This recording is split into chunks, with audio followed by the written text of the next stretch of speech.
Jacob dialed his wife's number. "Hey Emily, I'll come pick you up from work today," he said as soon as she answered Jacob. "Please, there's really no need to worry." Emily replied, "I'm fine going with the girls. Karen's got her car, and we live in the same direction. So it's no problem. All right, I have to get back to work, talk later." Jacob sighed and hung up. Maybe he really was fussing over her too. Maybe he needed to ease off, but as far as he was concerned, he had some pretty solid reasons to be protective. Emily worked as a manager in a large firm about 6 months ago. Their team expanded, and the company hired several new managers for a big project.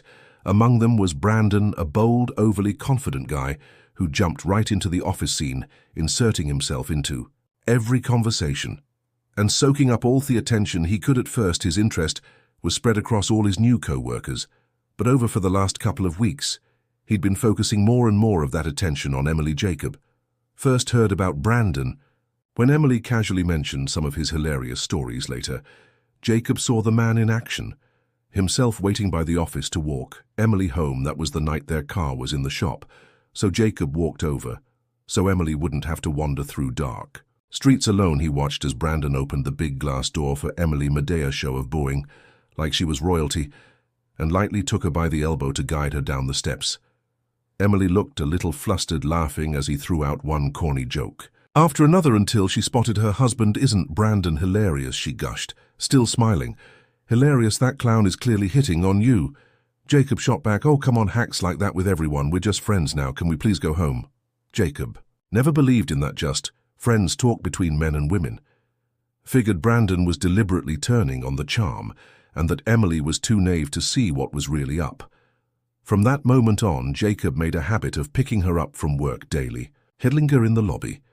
Partly to show that Emily wasn't available, she had a husband who actually shows up, and partly to keep Brandon from getting too close to her. For a while, liked the attention it felt, sweet like Jacob was guarding her. But eventually, she started feeling suffocated. Like she was on a really short leash. She asked him to back off. A bit told him to calm down, that he was overthinking it. After all, she was married to him, not Brandon. He's just a co-worker. She said, someone who was trying to blend in with the new team. Yeah, he was friendly with everybody, not just her. Jacob tried to get it together, but sometimes his jealousy got the better of him. One day, things spun out of control. Late one evening, their doorbell rang. Jacob answered to find a delivery driver standing there. "Hello, sir, I've got a package for you," the kid said brightly. "I didn't order anything," Jacob replied, frowning at the box. "It's a gift. There's a little note attached," the courier said, handing it over and leaving. Jacob looked at the note. It read, "For the amazing Emily, your hands work wonders," and inside the box was a fancy fruit arrangement. Right. Then Emily walked in from the kitchen to see what was going on. "Care to explain this?" Jacob practically growled, holding out the note. Emily read it over a couple of times, then she chuckled. "Oh, this must be from Brandon." She didn't even finish the sentence before Jacob exploded. "Brandon, huh? You've got to be kidding me. So what wonders did those hands of yours work for him exactly?" In half fury, he chucked the box against the wall. Jacob, "What are you doing?" Emily yelped. Genuinely startled, his computer froze at work. "So I fixed it, that's all there was to it. What did you think happened? You tell me why he's sending gifts to a married woman." Huh? Jacob fumed seriously. "A guy can't even send a simple thank you fruit basket. Just because I'm married." Emily was mad now too, and they stomped off into separate rooms to cool down. Jacob later realized it wasn't really the gift itself that set him off, but how the note's wording felt like some subtle jab, like Brandon was purposely messing with Jacob's head, knowing he'd read it and draw the worst conclusions. A couple of days went by, and the tension started fading. Jacob got busy with work. He was a sound engineer for different events, sometimes just balancing the audio for musicians, other times DJing at parties and weddings. He was pretty swamped, so that kept him from constantly worrying about Emily and her pushy co-worker. Then Emily mentioned that her company was throwing a huge anniversary party. Everybody in her department was planning to dress up, fancy dresses, nice jewelry, and she didn't want to be the odd one out. Jacob instantly hated the idea, not because of the dress or the jewelry, but because, with his job, he'd seen enough office parties to be seriously skeptical. The casual atmosphere, booze flowing, co-workers letting loose. He knew how messy these things could get.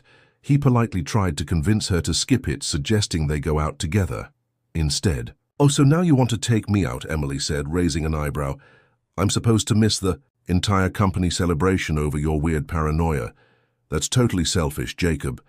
Don't you think he realized how it looked, so he didn't throw down any ultimatum?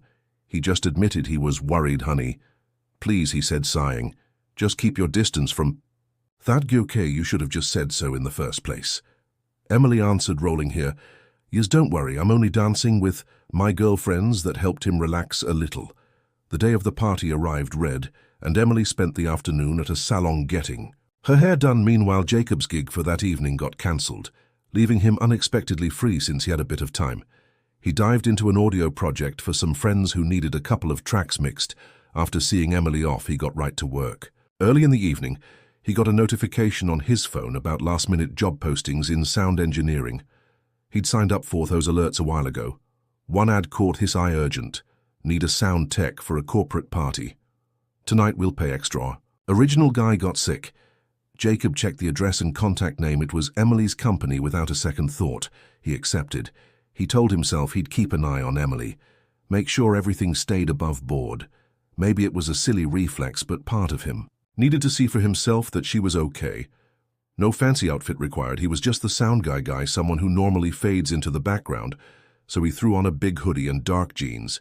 He pulled the hood up when he arrived, keeping his head down, heading to the back of the event hall where the sound booth was set up, perfect vantage point to watch the entire room. The KN kicked off with some speeches from the big bosses, lots of congratulations and thank yous. Then AI band took the stage. Jacob dialed in their levels, no problems there, and from his spot he scanned the crowd. Most people were still at their tables, sipping drinks and chatting. Some were drifting toward the dance floor, but not many. Eventually, Jacob spotted Emily at Atable up near the front, laughing with her co-workers. She and the other ladies were all dressed up, looking happy for a moment. Jacob thought, maybe I really am overreacting. She's just hanging out with her girlfriends. A couple of hours later, the band wrapped up and left. So Jacob switched to a playlist of dance tunes by.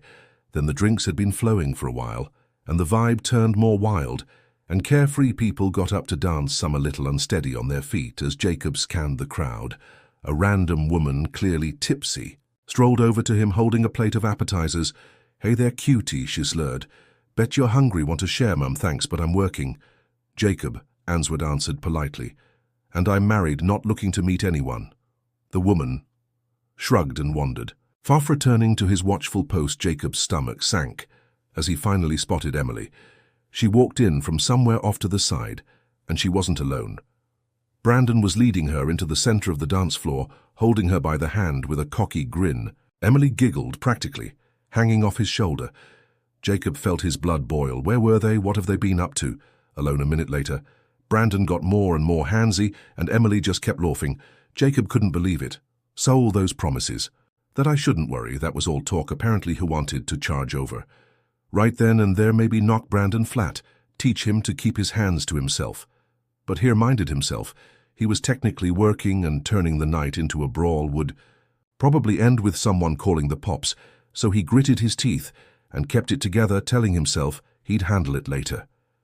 Just then, the music shifted to a slow song, one that was actually very special to Jacob and Emily. It was their wedding song. Hearing it snapped Jacob out of his furious daze.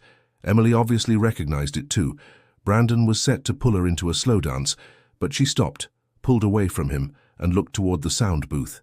Their eyes met. She saw him. She staggered a bit, tear swelling up in her eyes, and started making her way toward him. Jacob's expression was ice cold as he shook his head. She understood exactly what that meant. It's over. There was no forgiveness. For that night, eventually they had a massive argument. Jacob let her know in no uncertain terms that he was done, and they got divorced before it was all finalized, though. Jacob made sure to have a conversation with Brandon, so the guy would realize actions like his don't go unanswered.